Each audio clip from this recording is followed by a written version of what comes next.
Dear Lord, we thank you for this time of being back together where we get to walk through your scriptures. I thank you for all the happy voices and all of the good food. Amen. Amen. So, welcome back to everyone. I have missed everyone, and I'm happy to be back together and starting the book of Deuteronomy, which, show of hands, whose favorite book of the Bible is Deuteronomy? Who has read Deuteronomy before? Parts of it. Becky, Joe, Parts of it. you've read it? Janie, have you ever read Deuteronomy? Only because of this class. Only because, so not until now. Sarah, you've probably taught Deuteronomy or something. No. No? Do you have a favorite verse in Deuteronomy? So there is a verse from Deuteronomy that you probably know, and I think I actually sent it out a few weeks ago, or about a month ago or so, and we'll come to it in a moment. But welcome to Journey Through the Bible, and this is not working. And this is Deuteronomy. So we are going to start a second session. Thank you for the claps. I made this picture. And you can see where I messed up. That guy doesn't have a hand. We are going to start a second session at 5 p.m. So if you know anyone who wants to journey through the Bible, let them know they can come at 5 p.m. as well, and it will be the same material both times. With that said, to follow the same schedule, on the first Thursday of every month, we will take a break from Deuteronomy for those that are in the Agape group together. I think it's Marsha's Agape group. And so we're going to do a special topic. That day, my hope is we're going to look at the Gospels, do a guide to the Gospels, comparing the four Gospels, Matthew, Mark, Luke, and John. If that seems interesting to anyone, we can do that, or we can do a church history one. But I'm more excited about the Gospels. Yeah. Okay. Let me know, too, if you have other thoughts of what special topics we would want to do. And then next week, Father Bo is going to come after. So he'll come at 12:45 and meet with us for those that want to talk about what's going on in the church with different transitions and with Father Billy leaving. So if you want to stay, please stay for that. I don't know how long he'll talk. Maybe an hour, though it could be shorter for our group as well. And this is the schedule that we're hoping to follow. So there we go. Any questions on that? Great. Okay, and for those that are new, so Natalie, so for the Natalies, I think everyone else has been here before. We record everything and it goes out online, so you can go and find it. I always send out the link, and you can click on which book of the Bible you want to go to, and then there's a recording of the presentations. You can see me awkwardly touching the TVs all the time, and then you can see the PowerPoints as well as any videos that we play, because I like to play videos. And I want to just do a quick review of where we have been. So the first 5 books of the Bible have 2 names. Do you know those names? Pentateuch. The Pentateuch and the Torah. So the Pentateuch is Greek, it means 5 books. Torah is Hebrew, and it means words or law. And so Genesis, Exodus, Leviticus, Numbers, and Deuteronomy make up those 5 books. Genesis kind of stands on its own. It's this introduction to God and creation and the people of God. And then there's a unit that goes together. Exodus, Leviticus, and Numbers. They're kind of 3 parts of one long story. And the book of Deuteronomy retells everything that happened in Exodus, Leviticus, and Numbers. And the word Exodus in Hebrew means names.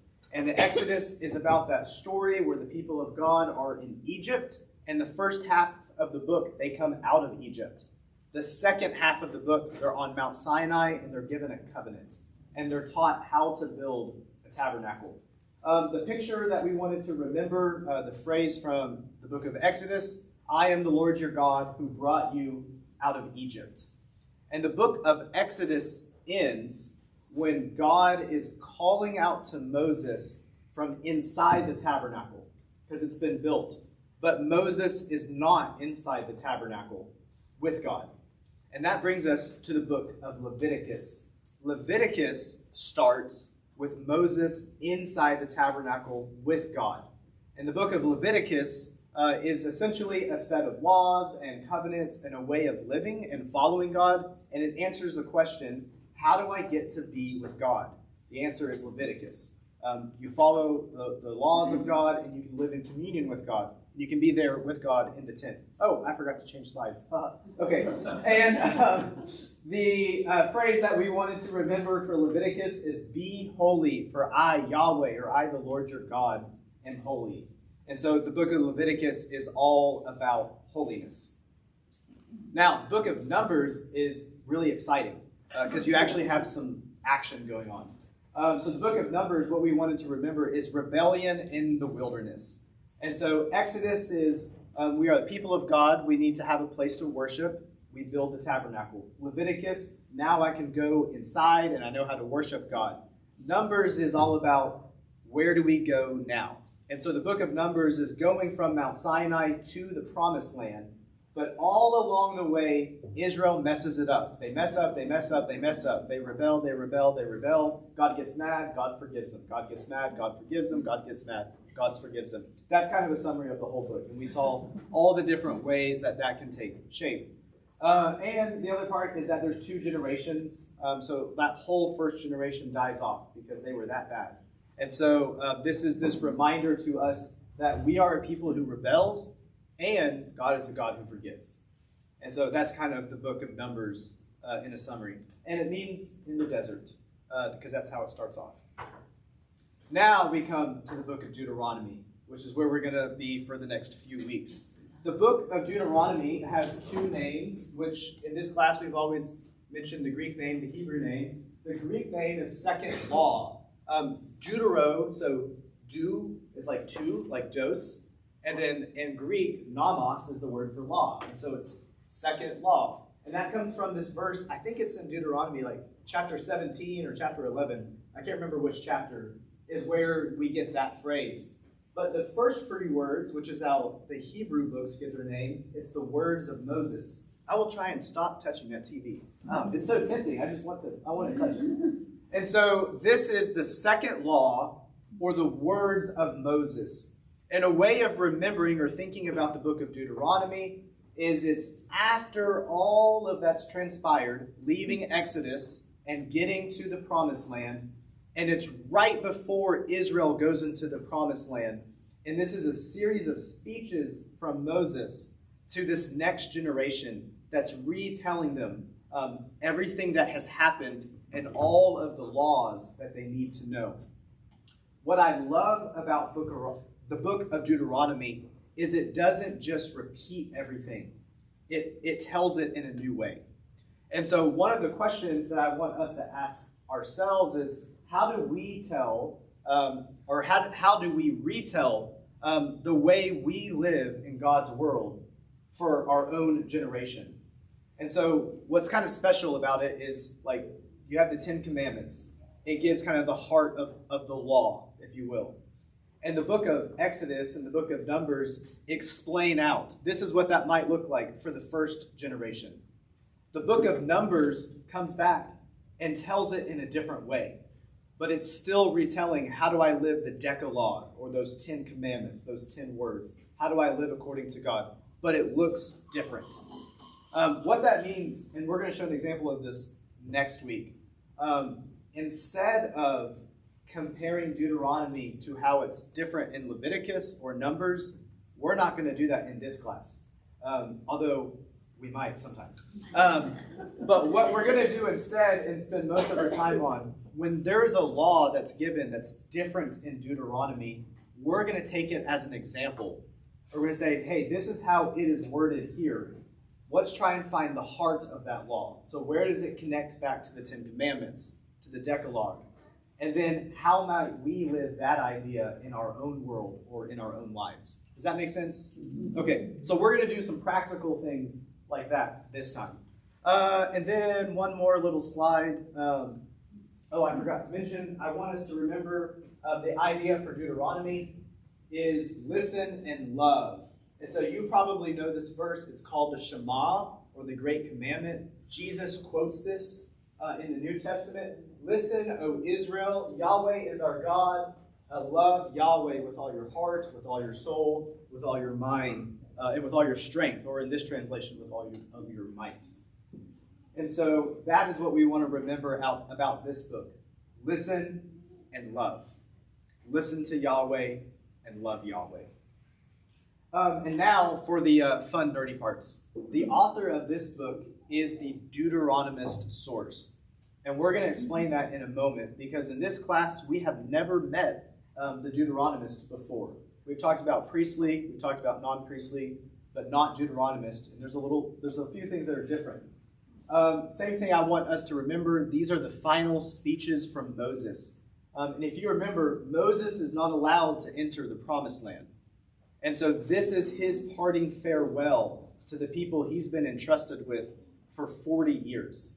And so these words in Deuteronomy for Jews and Franks in Israel are very, very sacred. It's a book that we don't read a lot, but you might be surprised how much it's quoted in the New Testament, more so than Exodus and Numbers and Leviticus that we might be more familiar with. And our general outline that is good for us to remember, so there's 3 speeches. You can break them up topically, and we're going to, in a few slides, have a bigger outline. But chapters 1 through 11, it's about listen and love. Listening to God and loving God. Chapters 12 through 26 are laws. That's the section when we're going to do a lot of comparison and ask, how do we live this out? That is my hope, to make that part interesting. And then chapters 27 through 34 is last, because I ran out of ways to alliterate it.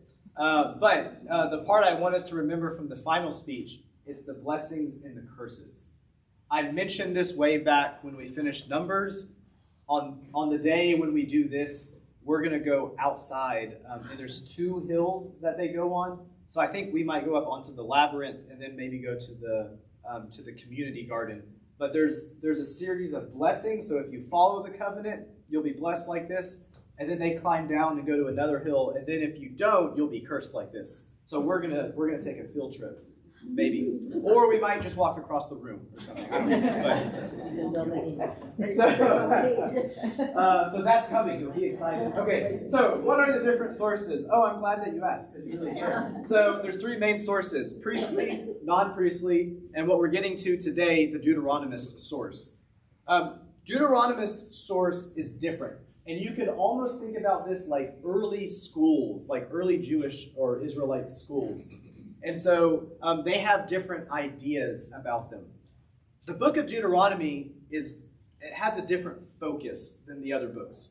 And so there is a focus on covenant law. So there's a lot of focus on follow the covenant. There's a focus on worship being centralized.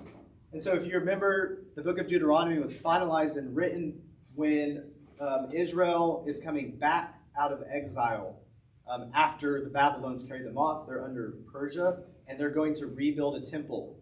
This is when the book is finalized and completed. And so there's this focus on centralized worship, and you can think about that. They're about to build a temple again. There is a focus on the historic narrative. And so a lot of Deuteronomy, and we'll see this next week, will retell the stories that have already happened, which to me is special. Remember your history, remember where you've been. You never walk your journey alone. You always come with what you have behind you. There's a big focus on obedience, and this is what you'll find different in this book. Idolatry is really bad. And so, do you know the word iconoclast? Have you heard that word before? Have you? Oh, that's the iconoclasm? Maybe I'm using the wrong word. So I might be using the wrong word. But one of the things about Deuteronomy is you're never supposed to have graven images. There was an era in the Church of England when they got rid of all of the icons. And that guy was probably a Deuteronomist that decided that. Because Deuteronomy doesn't like any graven images. The worship of God has to be pure, and it's in your heart. It's not a lot of physical representation. Also, the book of the Deuteronomist source, it's primarily in the book of Deuteronomy, which that was probably obvious. And the other thing I want to know from this, so in Deuteronomy, God's blessing to you, it comes when you follow the law. That's different than the priestly source. that we have already read in Exodus and in Numbers and in Leviticus. And those sources, God blesses you because you're a child of God. And so there's a focus on genealogies a lot. And it's like you're in the covenant because of who your parents are. Deuteronomy is anyone can be in the covenant, you just have to choose it. And so there's a little bit of a different focus. We'll get into more of that in a second. The other part I just want to say, non-priestly sources. So those are a combined oral tradition. They're usually interwoven with the priestly source. We see that a lot in the book of Genesis. And oftentimes they'll use the word Yahweh for God instead of just God or Elohim in the Hebrew. And also in non-priestly, God is more human. And so you can compare Genesis 1 to Genesis 2 and 3. Genesis 1 is priestly. God speaks and creation happens. And Genesis 2 and 3, God's like picking up mud and forming it and blowing into people and touching them. And so you see all these different ideas of God. And I'm making a big deal of this slide because I want us to keep in mind this is giving us another perspective of God, which is one of the beautiful things when we do a Bible study like this. It's like God is so big, none of us can understand him. And so we're going to give these kind of ideas of the different sides of God. So it is true, like it says in the priestly source, you are a child of God and there's nothing you can do about it. And it's also true, like we're going to see in the Deuteronomist, you're a child of God because you follow the covenant, and that's on you. That's also true, and we're going to see that different perspective. Does that make sense? Mm-hmm.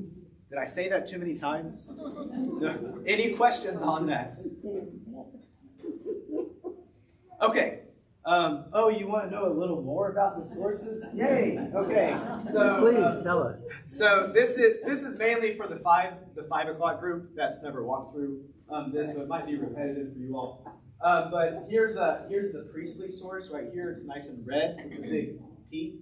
And then these are the non-priestly sources. So there are these oral traditions. Some of them are based around Abraham. Those ones found their way into the book of Genesis. Some of them are focused around Moses. Those made up Numbers, Exodus, Leviticus, and Numbers. Some of those other oral traditions about Moses that did not get mixed with the priestly source, they made their way to the book of Deuteronomy. That's kind of the scholarly way of looking at the different sources. I can send this graphic out in the email separate to the presentation if anyone would like that. What's the R? Oh, that's a great question. The R is the redactor. There's also an E, or the editor. And so, like, the modern way of kind of looking at biblical scholarship is things developed in layers until they came to the final version that we had. But there was big moments of editing or redacting them to kind of put the stories together. And so the big one is E, and then there's an R1 and an R2. But this is a simplified. Yeah, it's like, who cares about that? You know? Who got to be R and E? But R is special, and it's on this chart because even though like these books developed over centuries and went through changes, there was a final editor that put it all together very intentionally, which is how we have it laid out in our Bibles. It didn't just compile by mistake. It was intentionally laid out. And when? I mean, I don't want to go down a rabbit hole but you brought it up. The final R is when they're coming out of exile from Babylon. And so essentially the new kind of kid on the block, the modern scholarship is that the Persians were like, hey, we won't build you a temple and a city wall unless you figure out your differences. And so, like, you have different schools. Some are more focused on Abraham, some are more on Moses, some are more priestly, some are not. And like, you need to get it figured out. So they finalize the scriptures into one cohesive story. Way back, not 1700 or 1600. No, this would be like in 500. Okay. Yeah, makes sense. 500 BC or? Yeah. BC. Yeah. After exile, which was in 586. Oh, that's in 70 years. So, yeah, about 500. Oh, hey, okay. Well, I might have remembered that. Fine tuning since then. I mean, This makes you think, That's a great. I mean, I don't know who cleans this Yeah. up and makes it, Here, I'll skip a slide. Here we go. So oh, there we you go. can see it in here. So these books are finished around 500, the ones around the Torah, but then everything is finished before Jesus is walking around. Okay, well. Although even then there was like different Bible versions around that they used. That's a whole other presentation. Some were in Hebrew and some were in Greek. So here's a layout of those, so non-priestly and priestly. I want to show you this one because the blue is the Deuteronomist school, and you'll notice it's not just the book of Deuteronomy. It includes Joshua and Judges and some of the other ones. And that's why I have this slide up here, because this little box has the ones that scholars typically will say are from the same Deuteronomist school. So if you ever find yourself reading the book of Jeremiah, you might get a lot of the same perspectives as you'll get in the book of Deuteronomy. There's some other ones in there as well, like Obadiah, which is one of the minor prophets, 1st and 2nd Samuel, 1st and 2nd Kings, as well as Joshua and his judges. But I think Jeremiah is one that we're probably all more familiar with. So this book we're going to read, especially the second half, might sound familiar to Jeremiah. Also, and Posey, this might be a question that you find, or an answer that you find interesting. So if you remember your Bible history, there was King Josiah, who was this really young king. And essentially, all, like, the temple had been destroyed, and the worship of God had been forgotten in the land of Israel. And Josiah goes to these ruins of the temple and finds this book of the law and reinstitutes the worship of Yahweh throughout the land. And so in his kingdom, they began tearing down high places where they were worshiping others and reinstituting the worship of God. A lot of scholars think that that book of the law is the Deuteronomy 12 through 26, that part that includes all of the laws. And then there were other layers that were added, like an introduction and a conclusion to it. It was kind of cool. Yeah. Sorry, I asked. Sorry. So, I am putting this this outline here. This is the very scholarly outline, and you don't need to look at it right now because we're going to give a better outline in a second. But I'm leaving it up here for those that want to go back and look at it online in the PowerPoint. So, the only part is it's Moses' first speech is the first 4 chapters. We can say Moses' second speech is the ending of chapter 4 through chapters 28. And then Moses' third speech is chapters 29 through 30. And then the death of Moses is 31 and 34. My favorite part is 29 and 30, because that's where we'll find the blessings and the curses. And that really is the pinnacle of the book. Deuteronomy builds to that point. And so it's dramatic and it's a lot of fun. I'm going to skip a slide for a second because we are getting too nerdy. Okay. So, there's also our easier to look at Bible Project handout. And I think I might not have printed enough. So right as we began, I sent them up to the printer. And if you don't get one, you can ask me, and I will get you one at the end. Can I give you all one to share for a moment? Are we going to watch the video? Nancy, we are going to watch a video. Y'all can share. I printed 15 more. Let me see. Actually, I may have actually made enough. Let me see.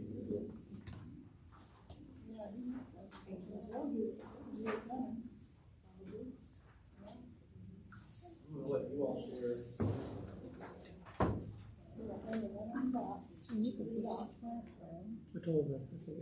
Oh, look at this. I almost made enough. That's pretty good, you know.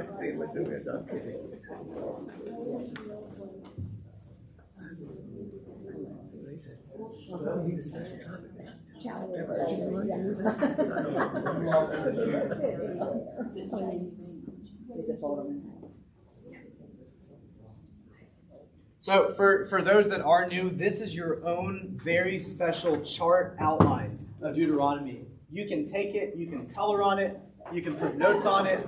I always recommend hanging it up in your window for your neighbors to see. And this comes from a group called the Bible Project that I highly, highly, highly love the videos that they have because they simplify the Bible and they make a cool outline for it. And here in a few minutes, we're going to watch a video that will animate and explain this chart. And it will kind of draw it from the beginning. I'm handing it out now because I want to point out that their outline is a topical-based outline, and it's different than if you looked at the strict structure of Deuteronomy. But this is roughly what I followed. So 1 through 11 is the first speech, love and listen. 12 through 26 is the second speech about the laws. And then 27 through 34 is that last speech, which includes the blessings and the curses. You may be a more nerdy person and you want to look at a more structural outline. And I've divided that up over on the other side if you're interested. So I'm going to leave this slide up here because this one is the Bible Project chart, the one that says topical. And it has the little sub-points in it in case anyone wanted to write it, which I don't see anyone doing. So we're going to play the video.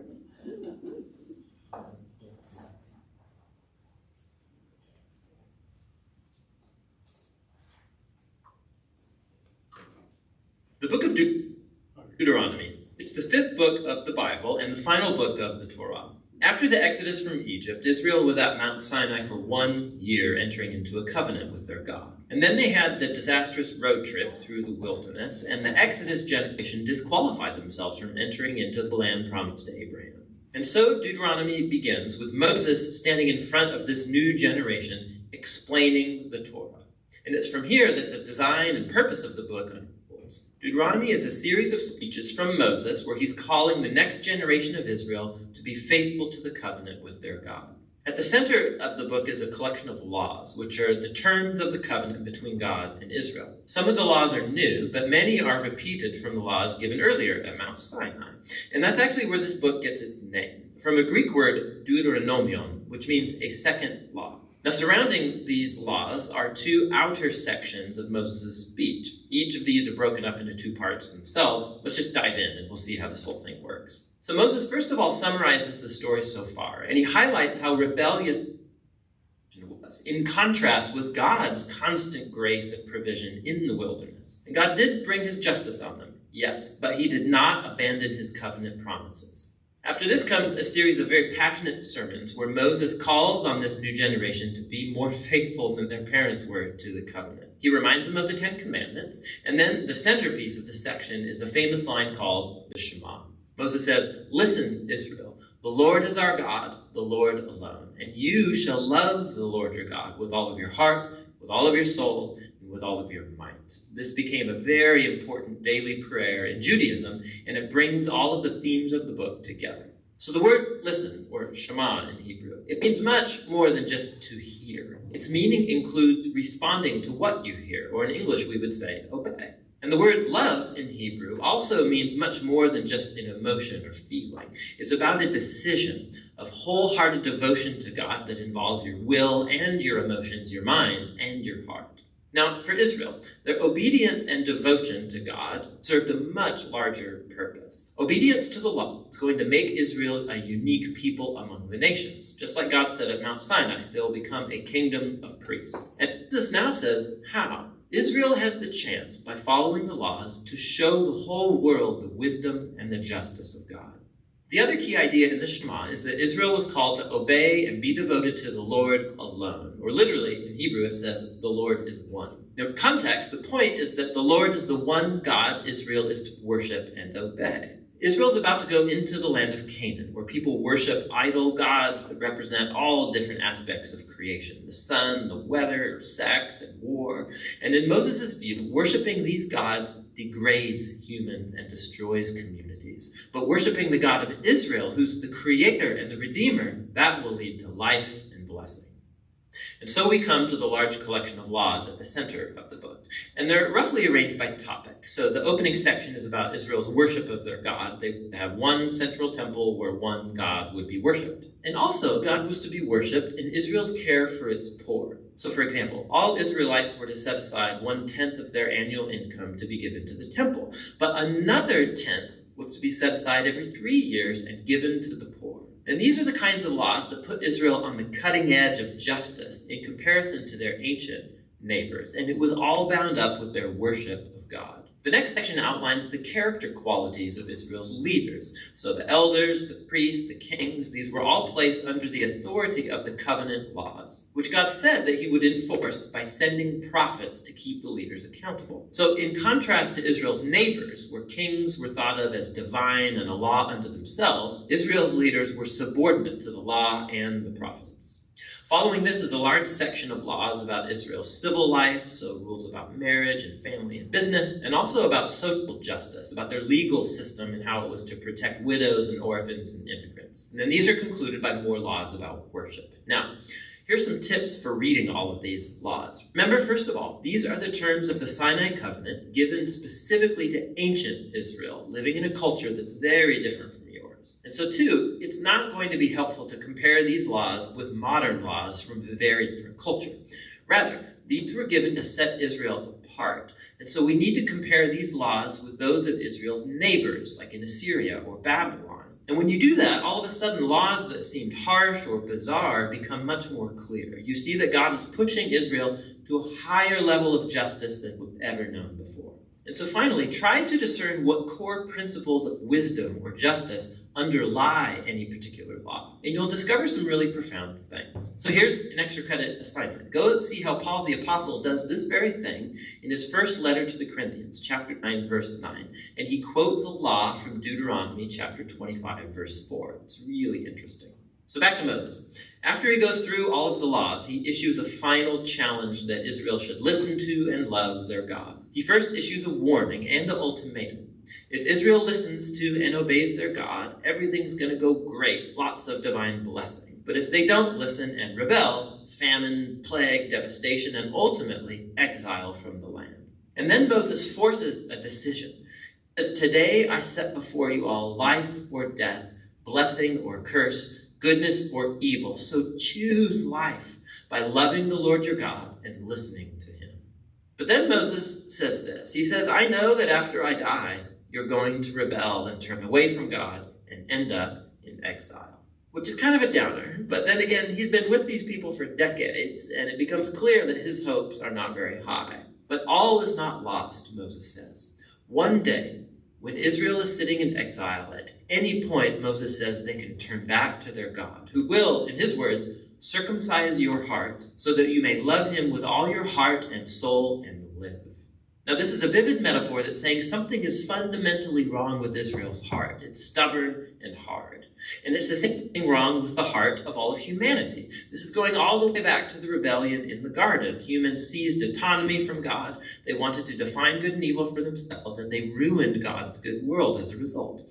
But one day, Moses says, God is going to do something to transform the hearts of his people so that they can truly listen to and love God from the heart and be led back to true life. And this is the promise that gets picked up by the later biblical prophets, Jeremiah and Ezekiel, the hope for a new heart.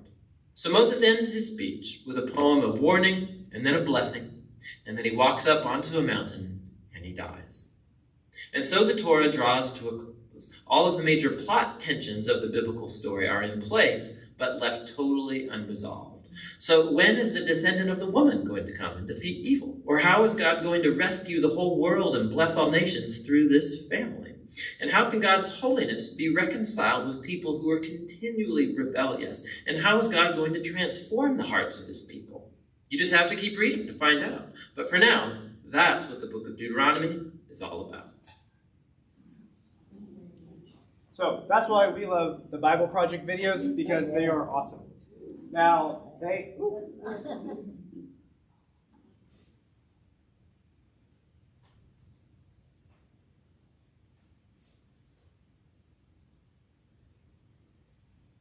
Oh, there we go. Okay. Yes. So the Bible Project videos, they have two versions of videos. So one is this kind of Bible study guide that goes through an outline. Next week, we will watch another video from them that will do an overview of some of the themes in the book. So less about structure and more about the overarching themes and kind of how it connects to the overarching story of Scripture. If you're new to this class, I like to have different mediums of kind of engagement. So I try to have a video every week, even if it's a 2-minute video, just to kind of give our brain a little break from my annoying voice. I also am one who kind of likes different art pieces and maps, because who doesn't like a good map?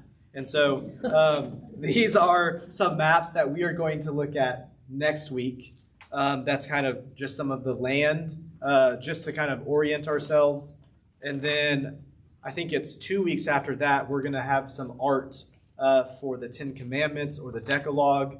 And then, it's going to be so cool. We'll look at like a breakdown of different versions of the 10 Commandments. I mean, it'll be so exciting. So, it'll be awesome. So prepare your mind and body for that. Now, I do want to go back to the nerdy slide that we skipped before we move forward. And so, if you'll remember, Posey was asking about how did some of the books developed? And I was telling you, when King Josiah found the book of the law, some scholars think it was chapters 12 through 26 of Deuteronomy. And so we have a slide about, this is a summary of more information than my brain could remember of trying to read and listen to lectures about Deuteronomy. So I'm going to read it. Most scholars, or at least the consensus that I understood of what they said, is that the book of Deuteronomy was composed in 3 main layers. And so the original was what the Bible Project is calling Moses' second speech, chapters 12 through 26, which was the book of laws. And then maybe sometime during the exile, so during the Babylonian exile, they added an introduction to the book, which is Moses' first speech, so chapters 1 and most of chapter 4. And then later, they would have added a prologue or an ending, which is chapters 31 through 34, which is when Moses dies. And then you might go, hey, hold on, that's missing Alexander's favorite part, the blessings and the curses. I'm glad that you caught it, because I was concerned about that too. And so they think that may have been added very, very much later, when they had actually had the other books already of Joshua and Judges. And so the book is more synchronous without the blessings and the curses. So after Joshua and Judges is written, they added that last part, probably because they're like, hey, Moses said that other thing and we never wrote it down. Why don't we stick it right there? And so they threw it in. And so I say that to say the third speech of Moses breaks up some of the structure of the book. If you remove that part, it flows better reading it with Joshua and Judges, almost like it was one work written at that time. And then that redactor was like, man, we got to throw that other thing in there. So clear as mud, that makes sense. Yeah, no questions on that part, because that was confusing to me. Okay, do we like this? Yes. Does Deuteronomy seem like a fun book? Yes. Okay, trigger warning for the next slide. There's some uncomfortable topics that happen in the book of Deuteronomy. And so a warning, and I will send them out in the email ahead. There's some uncomfortable topics that are like genocide. I'm going to move past that slide and leave it in the background, because that picture is there to make you uncomfortable. That, by the way, that's a recent image from Palestine about last year. And so genocide, question mark. Is that there? Is that in this book? Well, kind of. There is a lot of parts of this book that are the commandment to wipe out the Canaanites. And so people have a couple of different answers to what that means in the Bible and how do we read that in the Christian context. Some of the answers is they deserved it. And so I don't like that answer, but just to answer to it, they'll say, and the Bible Project actually took this argument, is like this was a very evil people, and so like they were coming to the conclusion of their sin, essentially, which was destruction. I've never liked that because like there's kids and babies, and I like kids and I like babies, and so the other one is, I don't know how to describe it, but I say like gods versus ants, which is not that people are evil, people are just insignificant in the way that I think about an ant. Like, I don't care if I step on an ant because it's an ant, and I'm me. I'm just trying to walk somewhere. And so the idea is like maybe God is so big and God is so vast that we are like ants to God. I just don't see God being like that when I read the Bible, so I've never liked that answer either. Others will say, well, God has this ultimate plan.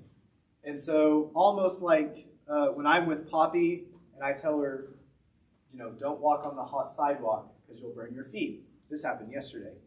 And she really wanted her shoes. And I'm like, well, okay. And so I knew the fuller picture. She thought I was just taking away the fun of walking barefoot. But then she burnt her toes on the sidewalk outside the church. And so maybe God has this ultimate plan that lays out, which is why this people have to be done away with. Again, I just don't see a God that is flippant with human lives when I read the Bible.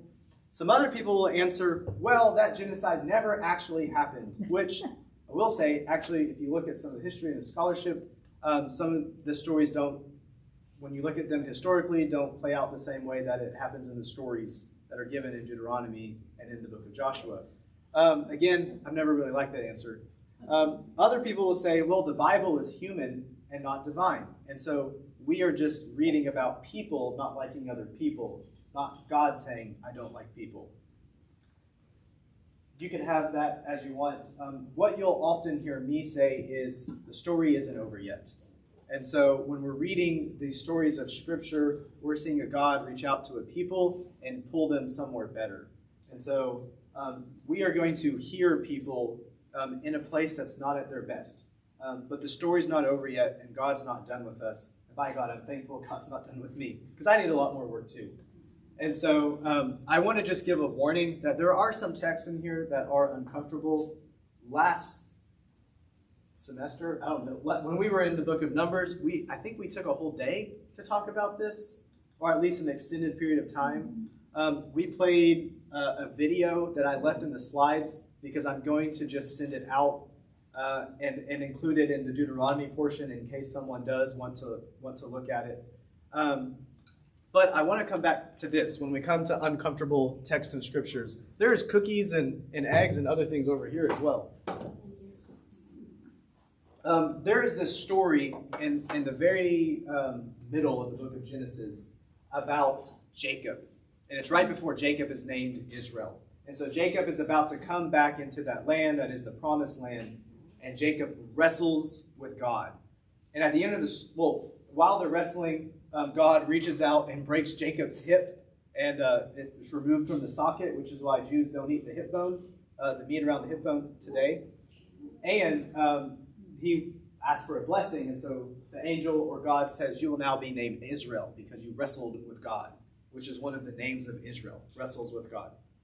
And this story became a way that a lot of Israelites and a lot of Jews today will look at reading Scripture, that it's this idea of wrestling. I think every time we start a new book, I always come back and tell this story. When we get these uncomfortable texts, think of yourself like Jacob wrestling with an angel or wrestling with God.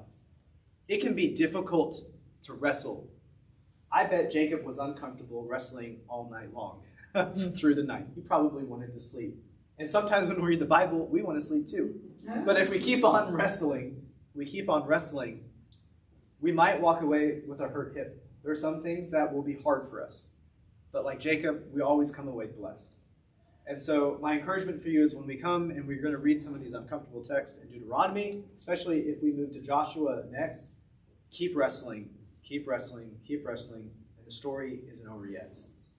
Now, take a deep breath. If you're into yoga, whatever that is, I guess that's yoga. I'm not sure. This is Journey Through the Bible. We have a long journey ahead of us. We're going to look at a lot of maps in the weeks to come. I'm really excited about that, though I am kind of sad to say Deuteronomy is not a map book. I think that was why I love numbers so much, is because every week we had to where are we? I don't know, let's pull out a map. And we're not going to do that. But I want to give you a preview of kind of what we will be doing. So again, if you're new to this class, the way we will break up our reading segments, so this is what we'll do next week. We will give stop touching that. We will give a name for each chapter that kind of summarizes what that chapter is about. And so chapter 1 is Moses' farewell address and warnings from history. So it's going to go back through the story of Israel, of what they've been through so far. Chapter 2, it's going to talk about their journey around these different places. I will send this out probably tomorrow when I upload the video and have all the material online. I will send out this outline of what we're going to read ahead, which can help you read it. Then we will break down each chapter of kind of the content of what happens in that chapter. Sometimes I put stars there because I'm really forgetful, and that means check my notes because I have something in my notes that I need to share. So if you see stars, you always go, hey, there's stars. Don't go forward because I forget. And then after each chapter, we will kind of look at a lesson. And so, what is the devotional point that we have looked at? So chapter 1 of Deuteronomy, we're going to learn about following God in the wilderness. And so, the wilderness also represents our own life. There's ups, there's downs, there's hard parts, and there's easy parts. But hopefully we grow. And the Israelites' mistakes serve as cautionary tales, reminding us to trust God, obey God, even when that path seems long and difficult.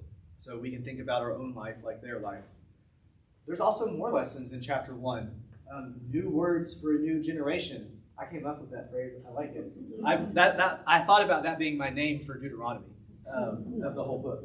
But what we're going to do in this whole book, we're going to take these laws and we're going to see, hey, these are different than they've already been given. How can I take the heart of that law and make it different for myself? How do I live out these laws in our own lives? That is Deuteronomy. So, yeah. Any questions about the book? We have about 10 more minutes. Ooh, we could put them on speaker. I had a professor in college that would do that. It was awful. Yeah. And it's because one time someone had a family emergency. And it was, I think you would learn that as a lesson in life. Any questions? Yeah. Well, I feel a little bit let down with the death of Moses. Yes. He's been so central for 3 books. Yeah. And and we're not there yet. What do you see in Deuteronomy that prepares us for future leadership, if anything? Yeah, great question. So the book of Numbers begins the transition to the leadership of Joshua. So we see that there's 2 scenes. One of them is it's the one where the guy brings in the Midianite woman into the tent, and there's the one priest that stabs him and kills both of them. And there's a priest that we see rising. And then there's another scene that we see Joshua rising to power, and I can't remember what the other one is. But the book of Numbers deals with the transition. So Moses was spiritual leader and government leader, if you will.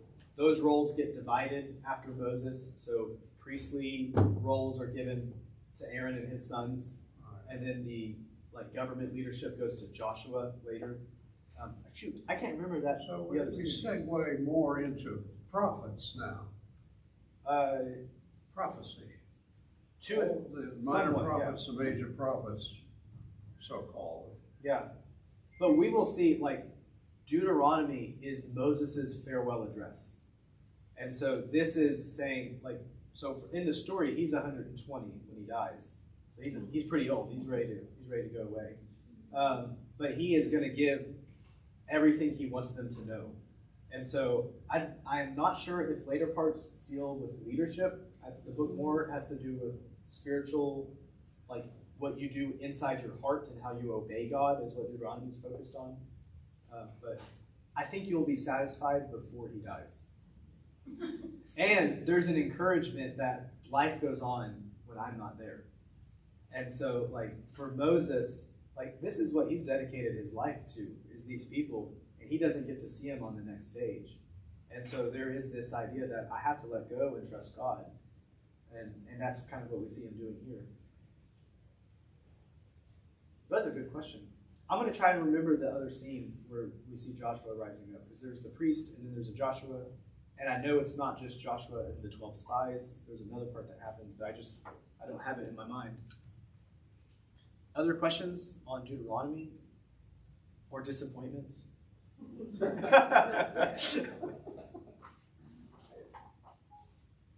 What? I'm surprised. Has anyone read any parts of it yet? Judy, you did? Like, do you have a favorite verse from Deuteronomy? This is a question I started with, and everybody's like, no. Not really. So I'll go back to my one slide. There's a verse that most people have heard. It's from Deuteronomy 6, but it's the Shema. So listen, or hear, O Israel, Yahweh is our God, and you shall love Yahweh with all your heart and soul and might. I keep wanting to say mind and strength, but this one just says might, and it keeps confusing me. Okay, great. Yeah. Is it true that where Moses is buried, we don't know? It is true, yes. That's actually one of those kind of special moments, which is also funny because the traditional view is that Moses wrote this.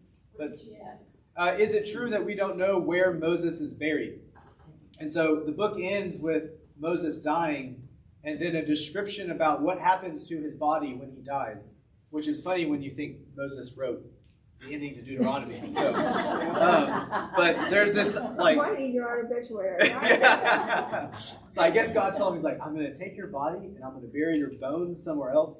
But actually, this goes somewhat to Bill's question. Moses' bones are hidden, and the reason was because Moses was so important to Israel. They didn't want the focus to become about Moses, or Moses to become like an idol, which again is something Deuteronomy focuses very heavily on. It's about worshiping God and worshiping God in your heart, not with physical things. And so Moses' body is hidden, so no one can find it or knows where it is. And I vaguely remember a reference that like even Satan doesn't know where his bones are to this day. And I don't know if I just heard that in a sermon when I was growing up or if that is here. Somebody look that up and tell me next week. How old was Moses? He's about 120. So he's really easy to remember because first 40 years was in Egypt, next 40 years was in Midian, and then the last 40 years was with Israel, where he went back and then they had 40 years in the wilderness and then he dies. So he's real easy, 40, 40, 40. I'm not good at math, but I can do that one. And 40 is a special number, isn't it? It means time of preparation, or a segment of time. So just like the flood was for 40 days and 40 nights. There's Jesus 40 days in the wilderness. Last chance for questions or comments. The Lord be with you. My Lord, we thank you that we can walk through your scriptures. May we learn to listen more and to love better. May we draw closer to you in our hearts. And we thank you we're your children. Amen. Amen. Oh, great. I've